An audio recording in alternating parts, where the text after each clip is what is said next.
ఏమండి, నువ్వు ప్రజెంట్ ఎదుర్కొంటున్నటువంటి శ్రమ, సమస్య, బాధ, నింద, అవమానం, అప్పు, రోగం ఇవన్నీ నీ మంచిగా వచ్చినాయని, ఆయన మహిమ కోసం వచ్చినాయని, నీ మహిమ కోసం వచ్చినాయని, ఇవన్నీ నిన్ను ఆశీర్వాదంలోకే నడిపిస్తాయి, దీవెనలోకే నడిపిస్తాయి, మేల్లోకే నడిపిస్తాయని యేసయ్యకి తెలుసు.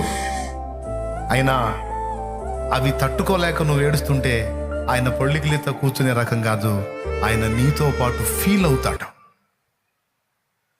నేను పిలిస్తే పరుగున విచ్చేస్తారు, నేను స్తుతిస్తే నా ప్రార్థన లకిస్తారు, నేను ఏడిస్తే లాలిల్చి ఓదారుస్తారు.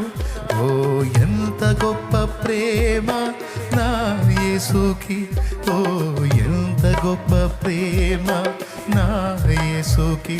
నేను పిలిస్తే పరుగున విచ్చే